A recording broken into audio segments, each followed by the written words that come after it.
Graça e paz, meus irmãos.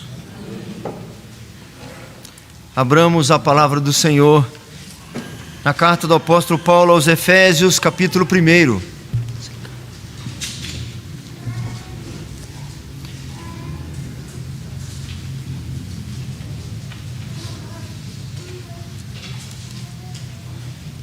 Efésios, capítulo 1. Começamos no domingo passado o propósito de expormos as epístolas conhecidas como epístolas da prisão.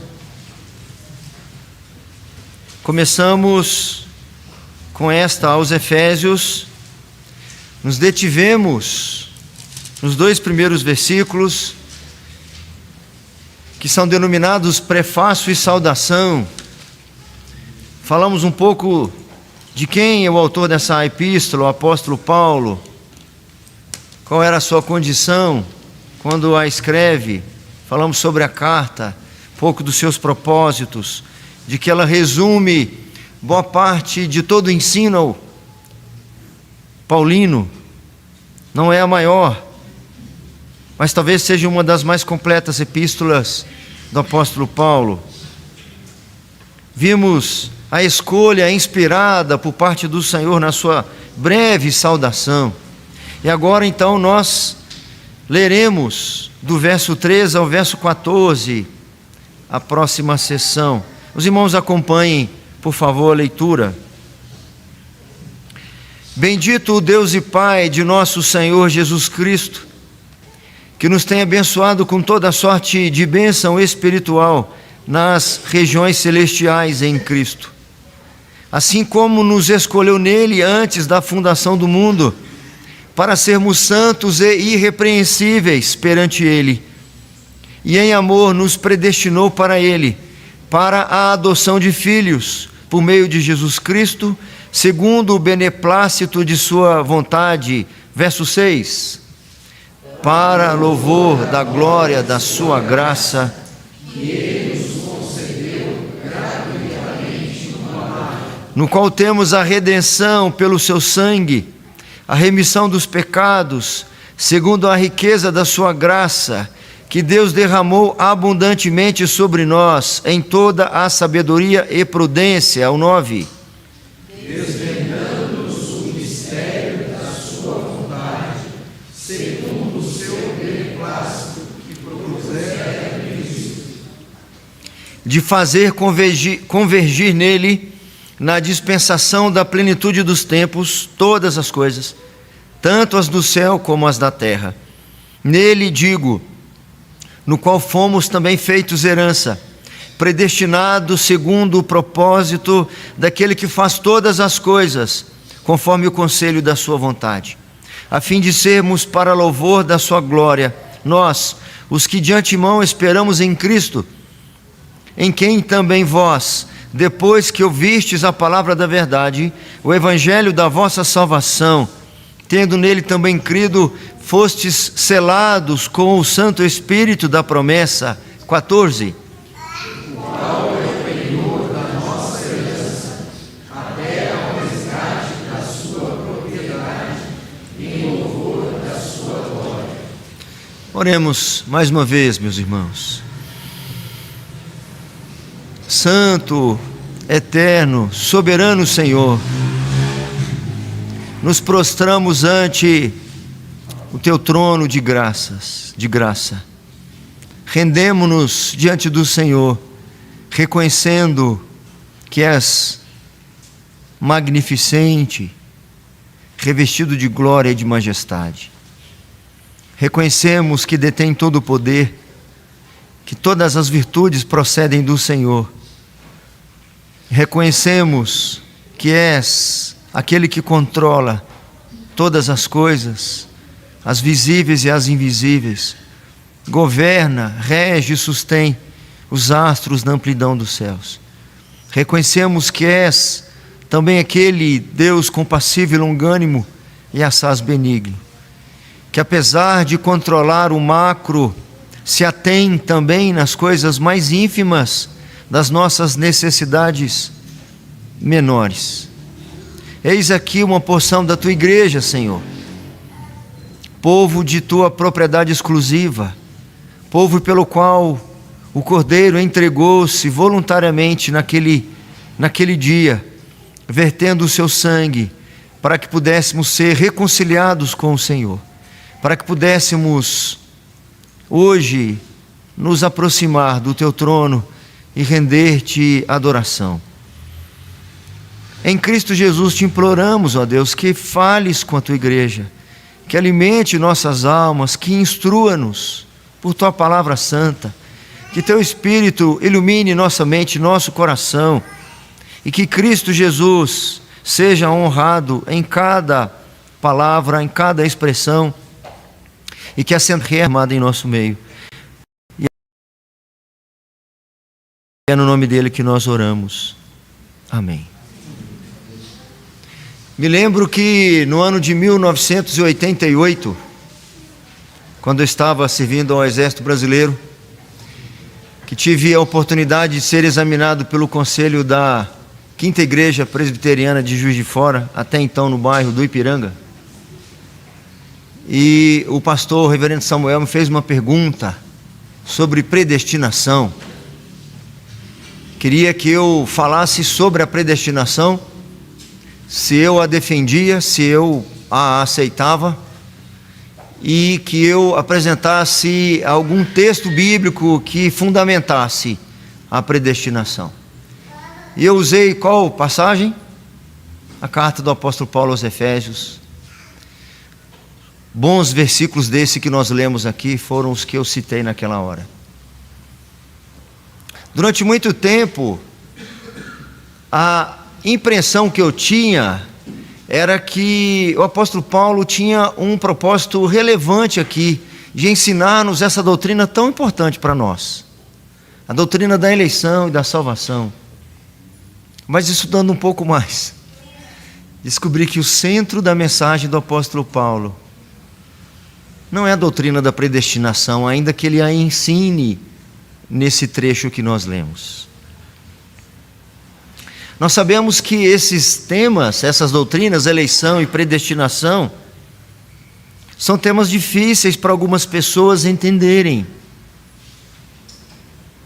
Alguém disse para mim essa semana que em conversa com seu pai disse: pode conversar de Bíblia comigo, não tem problema, mas não vem falar de predestinação. Mas Deus não poderia ter agido de nenhuma outra maneira diferente dessa. Ele não poderia não ter nos eleito e não ter nos predestinado, porque os seres humanos estão perdidos em seu pecado, destituídos de vida. Seria impossível a nossa escolha por parte do Senhor. Nós não o teríamos escolhido como nosso Deus, se Ele não tivesse antes nos escolhido como seus filhos. Esses filhos precisariam ser libertos por Deus. Ele fez isso de maneira misteriosa, até certo sentido. Nós vamos descobrir aqui nesse trecho que mais do que esse assunto, difícil para muitos entenderem e aceitarem, pode ser melhor compreendido se nós entendermos que tudo, absolutamente tudo, está fundamentado em Jesus Cristo. Antes mesmo do apóstolo Paulo fazer qualquer oração específica, e nós veremos isso ainda na carta, por exemplo, a partir do verso 15, tem um título bastante sugestivo, quando diz: Paulo ora pelos crentes. Antes de fazer alguma oração de intercessão, alguma oração específica em favor da igreja ou em favor de algum assunto em particular, como ele faz muitas vezes nas suas cartas, ele estabelece aqui qual que é o contexto apropriado para qualquer oração. Antes de apresentar aqui as doutrinas principais dessa carta, antes de ensinar-lhes de fato quem eles eram e no que se tornaram, no capítulo 2, por exemplo, antes de avançar nos seus ensinos, esta oração inicial apresenta para nós qual que é o contexto apropriado, não só para qualquer oração, mas para qualquer exortação, para qualquer ensino cristão. E qual que é o contexto dessa oração? A adoração a Deus, que derramou generosamente amor sobre nós. Quem é esse Deus? Por que ele deve ser adorado, admirado dessa forma? Por que antes de qualquer ensino, qualquer comentário, qualquer reflexão, qualquer outro tipo de oração, o apóstolo Paulo investe boa parte da sua carta, uma boa parte do início da sua carta, fazendo uma oração de adoração? Por que esse Deus deve ser adorado? E o microfone voltou a funcionar? Vou poder responder agora e o pessoal de casa vai poder ouvir. A resposta do apóstolo Paulo, que ele não cansa de repetir. Por que esse Deus deve ser adorado? Por que esse Deus deve ser admirado? Por que todo o seu ensino, bem como toda a sua vida, deve ser permeada pela adoração? E apesar dele repetir muitas vezes, nós não devemos achar que ela é óbvia. É que o Deus verdadeiro merece receber nossa alegre adoração. Ele é o Pai de nosso Senhor Jesus Cristo, o Rei, o Salvador, o Messias. Ele não é como os deuses pagãos. Ele não é como os falsos deuses, os deuses tribais. Ele não é apenas uma força divina, uma influência difusa, ou uma energia vagante, conhecida como o sagrado. Ele é o Deus que fez o mundo e que se fez conhecido por meio de Jesus. E aí então, agora nós entrelaçaremos dois assuntos aqui, dessa oração de adoração. No que se refere ao apóstolo Paulo, qualquer descrição que ele faça de Deus, inclui Jesus Cristo. Qualquer descrição, qualquer comentário que ele faça acerca de Deus, ele inclui Jesus Cristo.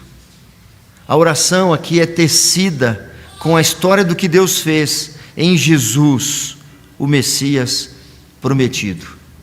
E a partir então de algum momento na minha vida, eu parei de olhar para esses primeiros capítulos, ou nesses primeiros versículos do capítulo 1, como lendo apenas promessas e benesses de Deus, como a eleição, a predestinação, como termos sido recebido o selo do Espírito Santo. Durante muitos anos eu li como quem lê promessas e bênçãos recebidas do Senhor para nós, como se fosse uma ligação direta. Mas nós veremos aqui, em míseros 10 pontos, não 3, não 4, mas 10 pontos, nós vamos investigar esta oração. O termo que nós temos usado é Epístolas da Prisão. Estamos agora em Efésios e vamos nos ater na oração. Primeiro destaque que eu faço da oração, do versículo 3, nós aprendemos que somos abençoados em Cristo. A minha ênfase durante muito tempo que eu li essa carta estava em ser abençoado. O versículo 3, o apóstolo Paulo diz: bendito o Deus e Pai de nosso Senhor Jesus Cristo, que nos tem abençoado com toda sorte de bênçãos celestiais. Então a minha atenção estava concentrada nisso. Recebemos bênçãos espirituais nas regiões celestiais. Mas o apóstolo Paulo especifica como essa bênção nos é chegada, como ela é recebida, ou através de quem? Bendito Deus e Pai de nosso Senhor Jesus Cristo, que nos tem abençoado com toda sorte de bênção espiritual nas regiões celestiais em Cristo Jesus. Na carta de Tiago, ele diz que toda boa dádiva e todo dom perfeito são lá do alto, descendo do Pai das luzes, em quem não pode existir variação ou sombra de mudança. Ele diz que toda boa dádiva, todo dom, toda virtude, tudo que é bom e agradável procede de Deus. O apóstolo Paulo especifica para nós aqui que todas essas boas dádivas, todos esses dons perfeitos, todas as virtudes, todas as benesses, todos os quinhões que recebemos, todas as bênçãos que recebemos, somente a recebemos por meio de Jesus Cristo. Não é possível ser abençoado à parte de Jesus Cristo. Não existe bênção longe de Jesus Cristo. Não existe sucesso, bem-aventurança. Não existe uma alegria que de fato seja um contentamento minimamente razoável longe de Jesus Cristo.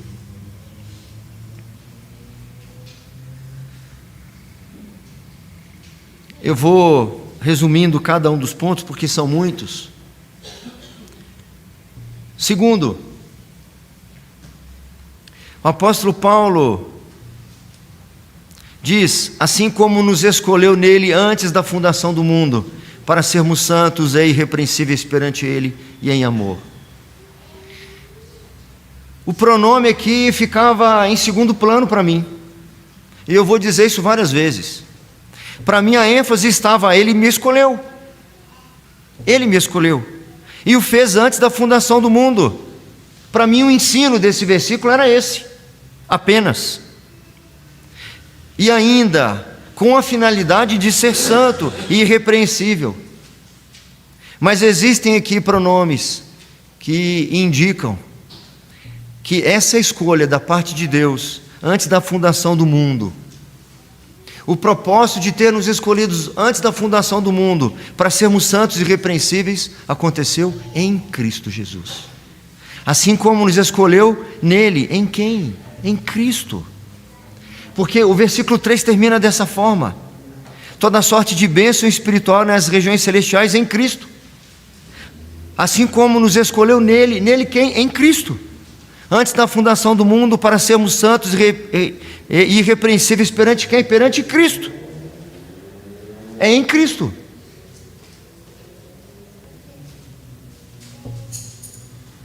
Absorvi errado por muito tempo. Me concentrei de maneira indevida muito tempo. Perdi de vista o que de fato Paulo queria ensinar. Ele está ensinando uma doutrina, mas mais do que essa doutrina. Mais do que ensinar sobre a predestinação. Sobre o quê? Porque falar sobre a predestinação é quase um quebra-língua. Sobre a predestinação é ensinar a centralidade de Cristo. E aí eu começo a entender por que nas outras cartas aí começa a cair a ficha. Aí eu começo a folhear as outras cartas, eu começo a perceber que a adoração permeia toda a sua vida e seus escritos. E quando ele fala de adoração, ou quando ele está demonstrando alguma adoração, ele inclui Cristo obrigatoriamente, porque não é possível sem Cristo nada. O Senhor nos escolheu, meus irmãos. Nós jamais teríamos condições de escolhê-lo. Que privilégio tremendo e maravilhoso.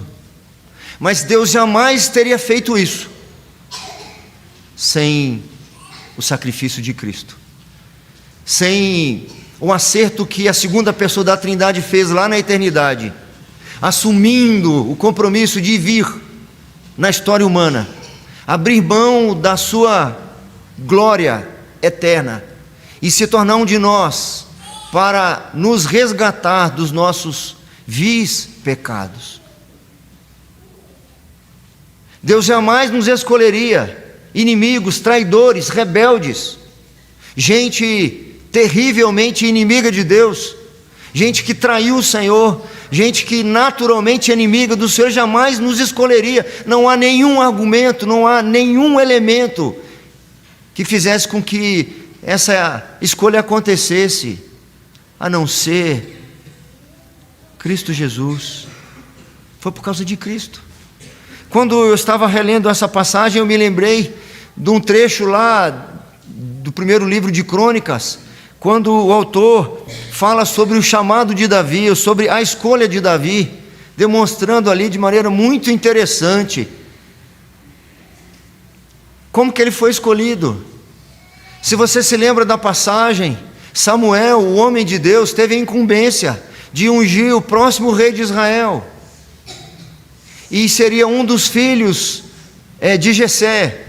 E ele vai na casa de Jessé, e Jessé manda chamar os seus filhos, e todos os filhos passam, e não era nenhum deles, ainda que Samuel desconfiasse de um ou de outro. Todos os filhos homens passaram, e Deus não confirmou a escolha de nenhum deles. Até que Samuel pergunta para Jessé: mas todos os teus filhos estão aqui? Aí Jessé, que era o pai, disse: tem mais um. Pô, você esqueceu do seu filho? Esse pai pode esquecer do seu filho. Mas quando Deus escolhe, o pai pode não escolher. Aí o texto diz assim para nós: agora, pois, assim dirás ao meu servo Davi.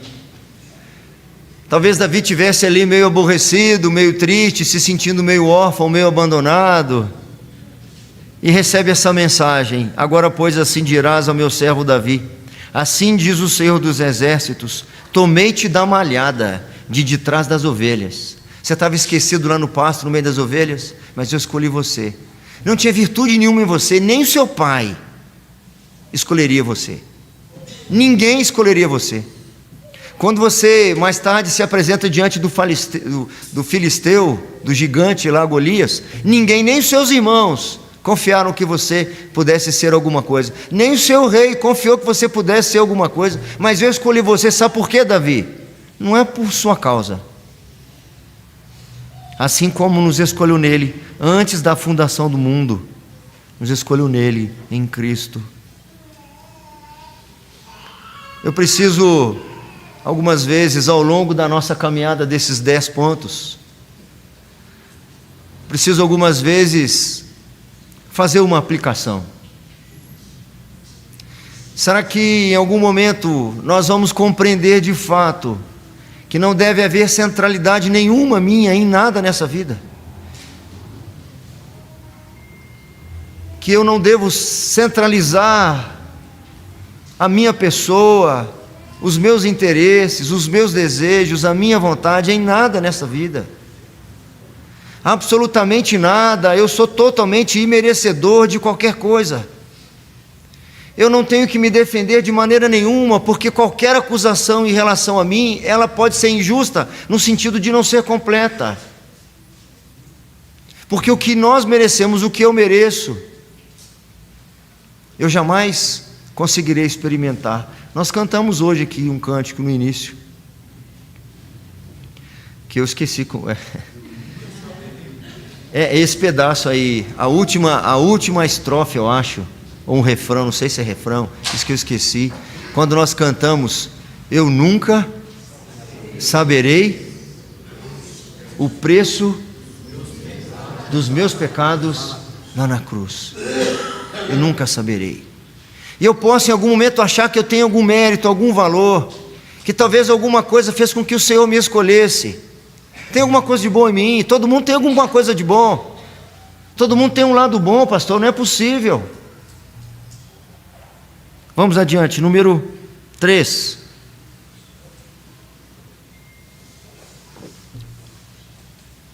Fomos eleitos por meio de Jesus Cristo. E aqui o apóstolo Paulo vai em ato contínuo. Não tem ponto nessa oração. Os versículos aqui, como nós temos aqui na nossa tradução, ela vai tendo aí uma espécie de parágrafozinho aí, né? De um ressalto de uma linha para outra. Mas aqui é direto, não tem ponto. E aqui é um outro exemplo interessante. Assim como nos escolheu nele, diz o verso 4, nele em Cristo, antes da fundação do mundo, para sermos santos e irrepreensíveis perante ele em Cristo, e em amor, diz o versículo 5, nos predestinou para ele, para Cristo, para a adoção de filhos por meio de Jesus Cristo, segundo o beneplácito de sua vontade, da vontade de Deus, do Pai.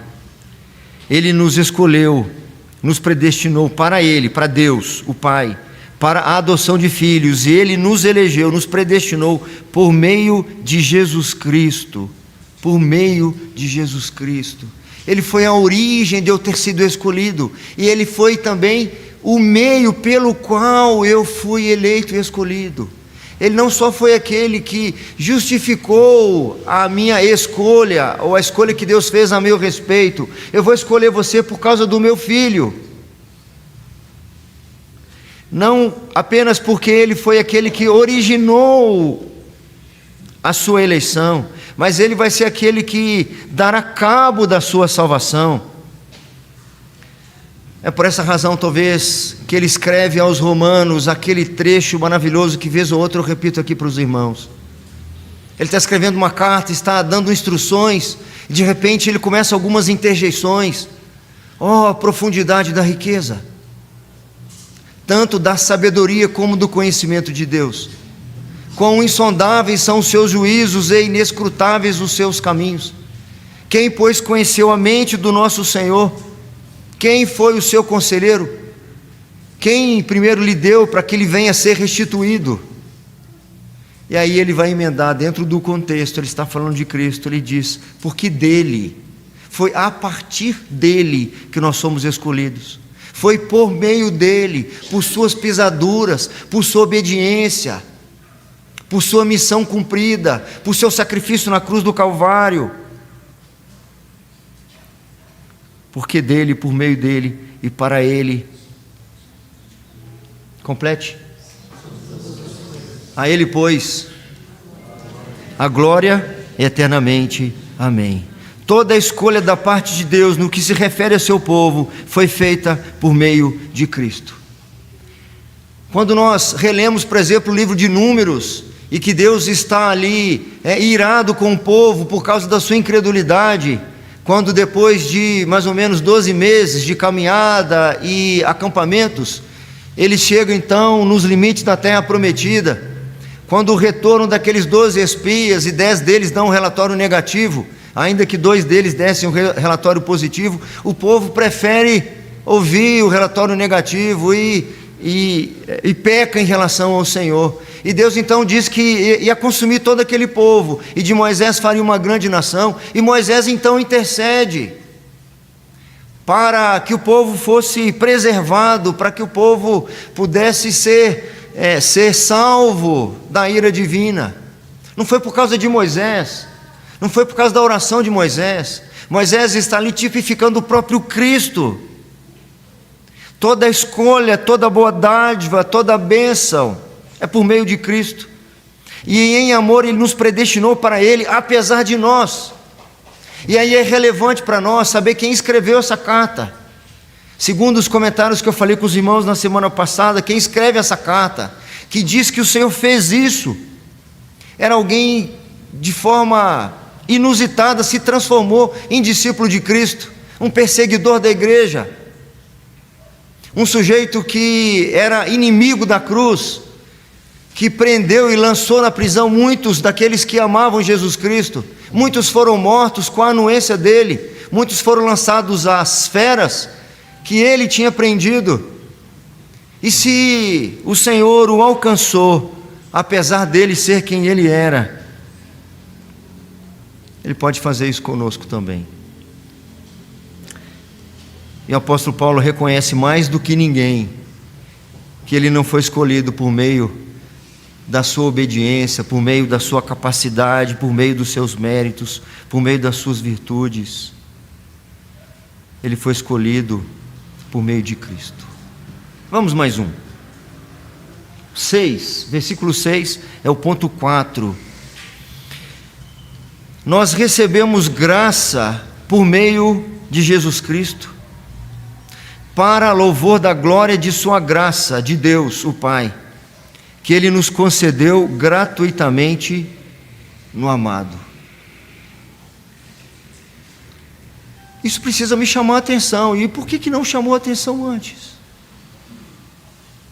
Cada sentença do apóstolo Paulo, cada afirmação que ele faz, ele apresenta Jesus Cristo. Cada promessa, cada bênção, cada benesse que recebemos, ele coloca Jesus Cristo. Por muito tempo isso passou despercebido aos meus olhos. Eu me detinha, como eu já falei, na bênção. Eu me detinha aqui na bênção da graça. Eu recebi graça. E eu não observava que essa graça Ele me concedeu gratuitamente no amado. Amado com letra maiúscula, em Jesus Cristo, a segunda pessoa da Trindade. Tenho descoberto aos poucos que a única coisa que eu merecerei do Senhor, do Pai, é a sua ira. A única coisa que eu mereceria, a única coisa que eu ainda mereço, é a sua ira, é o peso da sua mão, é o peso que esmigalhar. Mineiro tem umas palavras que para nós assim é complicado, que a gente engole umas letras, entendeu? Esmigalharia os meus ossos. Davi deixa um exemplo para nós quando diz: enquanto calei os meus pecados, envelheceram os meus ossos pelos meus constantes gemidos, porque a tua mão pesava dia e noite sobre mim. Somos pecadores contumazes, rebeldes de carteirinha, resistimos aos preceitos do Senhor, a tempo e fora de tempo, conscientes e às vezes até inconscientemente. Mas apesar de mim, dos meus pecados, eu sei quem eu sou. Eu sei quem eu sou. Você sabe quem você é. O texto diz que nós recebemos graça, e só recebemos graça por meio de Jesus Cristo. Por que eu fico me defendendo? Por que eu fico me justificando? Por que eu fico fazendo qualquer argumento em minha defesa? Porque quando nos debates, discussões com a esposa, eu fico tentando de alguma forma me justificar de alguma coisa, eu não mereço absolutamente nada. Tudo que eu tenho, tudo que eu sou, é único e exclusivamente, qualquer bênção que eu venha ter na minha vida, é fruto da graça do Senhor. O salmista diz que a graça é melhor do que a vida. A vida sem a graça é uma desgraça. E essa graça recebida é por meio de Jesus Cristo. O que impede as pessoas de receberem todo o mal que merecem, o castigo que merecem, é por causa da graça de Jesus Cristo. Porque o Pai não compactua com o pecado, Ele não compactua com o erro e com a falha. Deus não perdoa. Eu disse isso já várias vezes. Deus não perdoa. Que isso, pastor? Isso nos ofende. Que Deus é esse? Talvez o Deus do Antigo Testamento. Deus não perdoa. É por isso que Cristo Jesus entrou, colocou-se em nosso lugar, entre a ira de Deus e nós, e a assumiu para si, recebendo essa ira, e então, depois de receber essa ira, concedeu-nos graça. Graça. Esse apóstolo Paulo vai dizer, vai registrar na segunda carta aos Coríntios, que ele ouve do Senhor: a minha graça te basta. O que faz com que as pessoas, mesmo aquelas que vivem longe do Senhor, receberem algum favor, o que faz com que as chuvas recaiam sobre a terra, o que faz com que o vento fresco venha outra vez, às vezes, não tão fresco, né? Algumas vezes aquele vento fresco vem aliviar aquele calor da tarde. O que faz com que as pessoas consigam tomar uma água fresca e descedentar na sua sede, mesmo aquelas que não conhecem o Senhor, é a graça. A graça comum do Senhor Deus está sobre todo mundo, sobre todas as pessoas, até mesmo aquelas que não o conhecem, e essa graça só é disponibilizada por causa de Cristo. Mesmo essa graça comum, por que todos não foram consumidos imediatamente? Por causa da graça comum. E nós que fomos salvos, que somos salvos, recebemos uma graça especial. O que nos impede, meus irmãos? O que nos impede de sermos entregues ao nosso coração tão perverso? O que nos impede de voltar ao vômito que nós já jogamos fora? O que nos impede de revolvermos novamente na lama que nós vivemos um dia? O que nos impede de voltar para o Egito, que muitas vezes nós desejamos? O que nos impede de nos envolver com a prostituição, com a mentira de forma plena e profunda? O que nos refreia, às vezes, a inclinação para o mal? O que nos impede de sermos mal como nós temos a propensão a ser? O que por outro lado, nos motiva, nos incentiva às coisas que são virtuosas, que nos ajuda a ter prazer no que é bom e agradável? É a graça por meio de Jesus Cristo, para louvor da glória de sua graça, do Pai, que Ele nos concedeu gratuitamente no amado. A gente vai continuar no próximo domingo, se o Senhor permitir, com os outros pontos. Nós paramos no 4. Quando eu falei 10, o pessoal assustou, mas não vai ser os 10 de uma vez. Nós veremos ainda nos versos seguintes que nós recebemos a redenção em Jesus Cristo. Veremos que o plano eterno de Deus foi estabelecido e revelado em Jesus Cristo, foi nos desvendado em Cristo. Nós veremos que tudo converge em Cristo, que fomos feitos herança em Jesus Cristo. Veremos que nossa esperança reside em Jesus Cristo, que fomos selados em Jesus Cristo com o Espírito Santo. Fomos selados em Jesus Cristo, por meio de Jesus Cristo, pelo favor de Jesus Cristo, com o Santo Espírito. Quero concluir esse trecho. Essa concepção de Paulo, meus irmãos, de falar do plano divino da salvação, é a maneira quase implacável de Paulo enxergar como tudo que Deus fez foi em Jesus Cristo, o Messias, e por meio dele. Nós vamos descobrir, antes de qualquer instrução que ele ainda vai dar nessa carta, um pressuposto, uma fundamentação, uma verdade absoluta, que sem essa verdade absoluta, todas as premissas ensinadas à frente serão apenas legalismos. Quando ele diz, quem mentia não minta mais, ele vai dizer nessa carta. Quando ele vai dizer que não cabe a nós mais hipocrisia, que não cabe mais uma postura do velho homem, ouvir essas instruções que ele passará na carta, sem levar em conta essa verdade absoluta que todas as coisas estão fundamentadas em Cristo, que é tudo por meio dele e para ele todas as coisas, que Cristo deve ser o centro da minha vida, que eu devo dar os passos para trás, os passos para o lado, e não só o meu culto precisa ser cristocêntrico, mas a minha vida precisa ser cristocêntrica. Eu preciso avaliar a minha conduta, a minha moralidade, os meus pensamentos, as minhas atitudes, os meus planos com base em Cristo. Eu preciso entender que eu dependo de Cristo para sequer respirar. Eu preciso ter um coração mais generoso, mais agradecido. É muito comum nesses dias nós encontrarmos pessoas, crentes, aborrecidas com Deus, questionando Deus, por que Deus deixou isso acontecer, como Ele deixou isso acontecer comigo, quem sou eu? Esse mesmo apóstolo Paulo vai dizer na carta aos Gálatas, já não sou mais eu quem vive.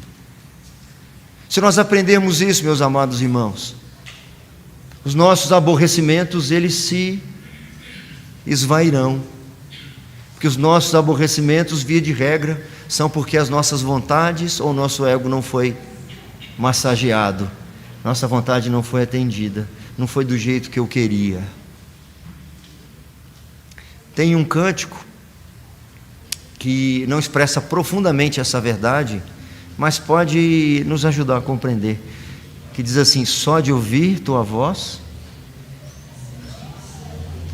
Como é que é, Felipe? Puxa aí. Mas vai.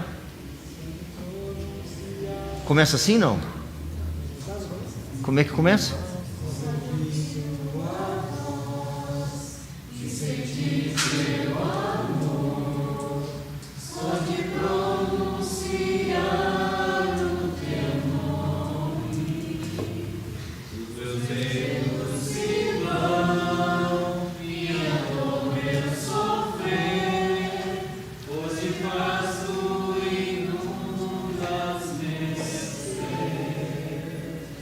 Aí ficou o ser ficou um pouquinho fora, né?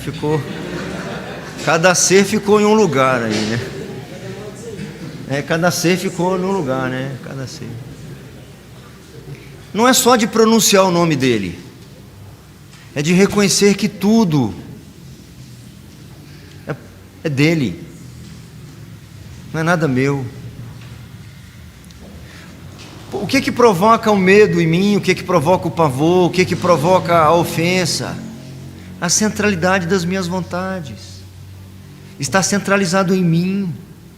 Eu não recebi o que eu merecia, não reconhecem o meu valor. Eu tenho razão, eu estou certo, eu fui ofendido, eu fui esquecido, eu fui omitido. Os nossos medos vão dessa forma.